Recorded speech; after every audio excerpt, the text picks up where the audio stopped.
वैसे तो हलीम बनाना कोई भी मुश्किल काम नहीं है, बात होती है इसके परफेक्ट मिर्च मसालों की। इसके अलावा कितनी दालों में कितना गोश्त पड़ेगा, कौन सी चीज़ किस वक्त डालनी है, ये मैं बताऊंगी आपको इस वीडियो में। अस्सलाम वालेकुम, मैं हूँ दुआ और आज मैं आपके साथ शेयर करने वाली हूँ ये मज़ेदार सी बनने वाली रेशे वाली बीफ हलीम रेसिपी। वीडियो को आखिर तक देखें, पसंद आए तो लाइक कर दें और चैनल को सब्सक्राइब भी कर लें। तो चलें बीफ हलीम रेसिपी बनाना शुरू करते हैं। अब सबसे पहले जो हमने काम करना है वो है दालें, चावल और अनाज को भिगोना है। यहाँ पर देखें मैंने पीली दाल ली है। अगर कप्स में देखें तो आधा कप है और अगर ग्राम्स में देखें तो 125 ग्राम है। चलें जी, इसी तरह लाल दाल ले लेंगे आधा कप, जिसे मसूर की दाल कहते हैं। आधा कप लेंगे माश की दाल, आधा कप लेंगे चने की दाल और आधा कप ही लेंगे चावल। चावल आप टूटे हुए भी इस्तेमाल कर सकते हैं। अब यहाँ पर ले लेंगे 1 कप गंदम का दलिया, जो ग्राम्स में 250 ग्राम है, यानी 1 पाव।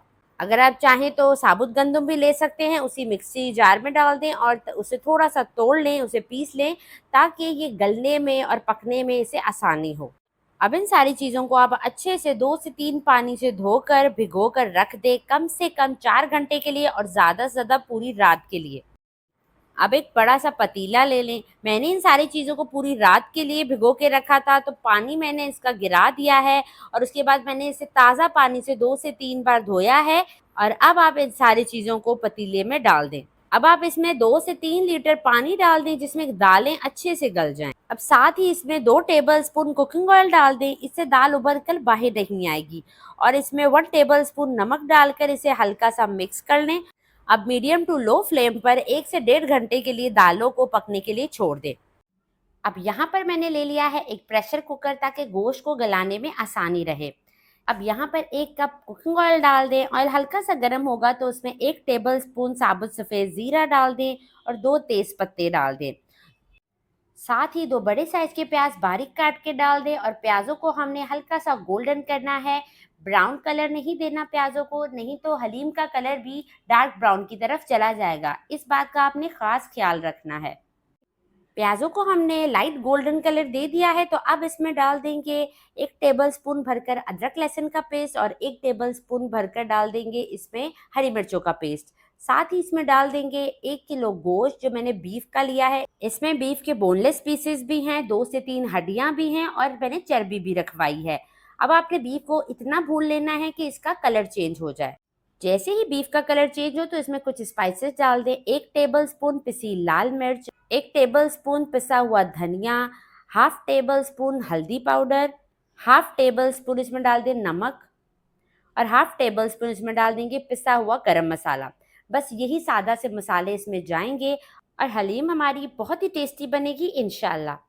मसालों को अच्छे से मिक्स कर लें। मसाले हमारे जले नहीं, तो मैंने यहाँ पे लिया है 1 कप भर कर दही।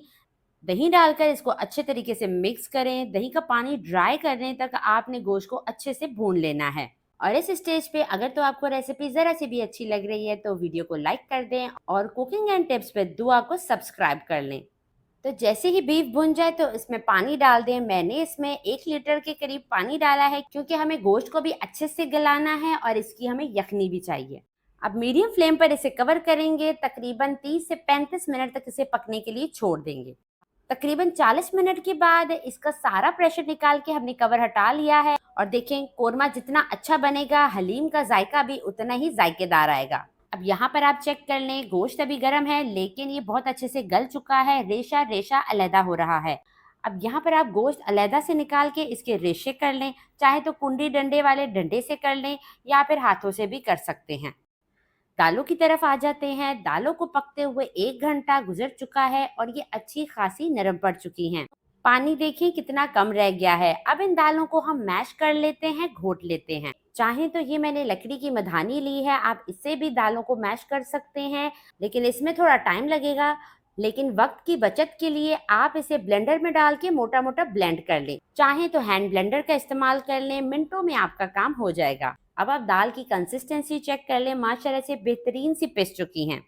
मैंने इन दालों को मुकम्मल पेस्ट नहीं बनाया है, हल्का सा दाना इसमें मौजूद है, क्योंकि हल्के से दाने वाली जो हलीम बनती है वो बहुत ही ज़्यादा मज़ेदार होती है।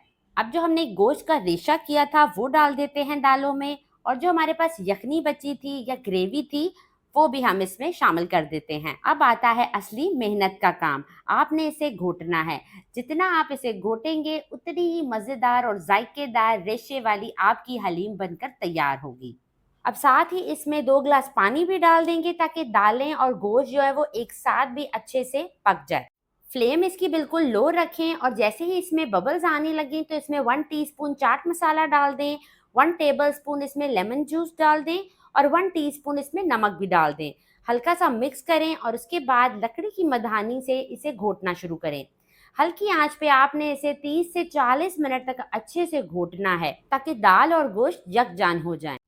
अब आपको कैसे पता चलेगा कि आपकी हलीम तैयार हो चुकी है? तो देखें जैसे जैसे मैं इसे घोट रही हूँ, मिक्स कर रही हूँ, हलीम उसी तरफ घूमे जा रही है। यानी देखें ये कितनी स्टिकी और रेशेदार हो चुकी है। एकदम परफेक्ट कंसिस्टेंसी आ चुकी है और हलीम में बड़े बड़े बबल्स भी आ रहे हैं। तो बस अब आपने फ्लेम को ऑफ कर देना है। आपकी मेहनत हुई ख़त्म। हलीम बिल्कुल तैयार है। अब सिर्फ इसका तड़का तैयार करना है। एक फ्राई पैन ले लें, उसमें आधा कप घी डाल दें। घी हल्का सा मेल्ट होगा तो आपने उसमें एक बड़ी साइज का प्याज बिल्कुल बारीक स्लाइसेस में काट के डाल देना है और प्याज को आपने अच्छे से गोल्डन ब्राउन कर लेना है। जैसे ही प्याज गोल्डन ब्राउन हो तो उसे डाल दें हलीम पर और उसे हल्का सा मिक्स कर लें। बेहतरीन सी रेशे वाली मज़ेदार सी हमारी हलीम एकदम तैयार है। ना ही बहुत ज़्यादा मिर्च मसाले हैं और ना ही रूखी फीकी सी है। आसान भी है, मज़ेदार भी, बस थोड़ी सी मेहनत तो लगेगी। खाने में टेस्टी बनेगी इंशाल्लाह। आप इस रेसिपी को ज़रूर ट्राई करें। साथ ही हलीम को सर्व करने के लिए इसकी लवाजमात से इसे गार्निश कर दें। तली हुई प्याज, हरी मिर्चें, बारीक कटा हुआ हरा धनिया, जूलियन कटी अदरक और कुछ लेमन के स्लाइसेस से हम इस हलीम को गार्निश करेंगे। गर्मा गर्म सर्व करें हलीम को। बहुत ही आसान रेसिपी है, इंशाल्लाह आपको बेहद पसंद आएगी। रेसिपी ट्राई करें तो अपना फीडबैक लाजमी दें। इसी के साथ इजाज़त चाहती हूँ। अपना ढेर सारा ख्याल रखिएगा, दुआओं में याद रखिएगा। अल्लाह हाफ़िज़।